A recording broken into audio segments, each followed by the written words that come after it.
Hello, I'm Harry. Today, I'll introduce to you the movie about a 7-year-old who picked up a strange egg and accidentally summoned a giant beast, the water horse. The story took place in a remote fishing village during World War II. Angus McMorrow's family had lived here for their whole life. His father took part in World War II and hadn't come back yet. There were rumors spreading around that his father died on the battlefield long ago. Speaking of Angus, he was born into a rich family. They had a small villa and hired a lot of workers. During his childhood, he hadn't been lacking anything. There was only one thing that bugged him. He didn't have any friends. He was very lonely. He was born into a rich family and lived by the sea, but he couldn't swim at all. When he was young, while playing with water, he almost drowned in the sea, so he had developed a fear of water. Up to now, he was still ridiculed by his classmates. But soon, Angus's life had ushered in a turning point. One day, when Angus was walking on the shore, he accidentally picked up a strange egg. What was this? Driven by curiosity, Angus brought it back to his secret laboratory. He opened the egg with a knife. There was something inside. It was blue. Angus was startled. He ran out. In the evening, it rained heavily. Angus was not at ease. He came back to the lab and found the creature in the strange egg had climbed out. Looking at the poor little water monster, Angus also had compassion. He even found some food to feed the little monster. That was it. The two little guys sympathized with each other. Crusoe soon became his best friend. On the other side, because of the war, Angus's house was forcibly requisitioned as a temporary command post. The leading general fell in love with Angus's mother at first sight, but Angus didn't care about him. At the moment, all he had in mind was Crusoe. But problems soon arose. The growth rate of Crusoe was too fast.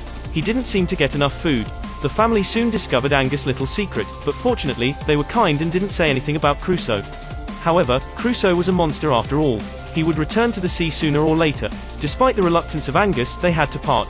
Finally, Crusoe was brought back to the sea. A few months later, Angus came to the shore again and called out Crusoe's name. He didn't expect him to appear, but standing in front of Angus was a big monster tens of meters high.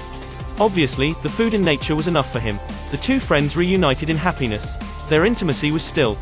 After that, Crusoe also made Angus overcome his fear of water and taught him to swim. On the other side, the rumor of a monster also spread in the town. Many people wanted to catch it and made money out of it. The soldiers stationed here even deliberately fired into the water. Angus was afraid that the bullets would hurt Crusoe, so he rushed forward to stop the soldier.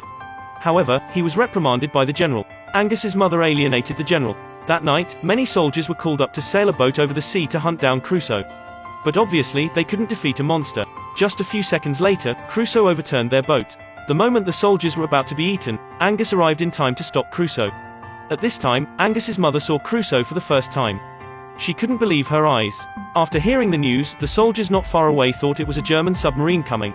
They threw a bomb into the sea. Seeing the situation get out of hand, Angus quickly got on Crusoe and fled to the sea. The soldiers pulled up a big net. Angus knew it was time to say goodbye, so he got off into the water. Crusoe jumped. With all his strength, he jumped over the net and headed for the sea. Angus looked at him. His only friend was finally free. He also smiled happily. At the end of the movie, there was another little boy. He also found a strange egg. The story would continue. That was the end of the movie. I'm Harry. I'll see you next time.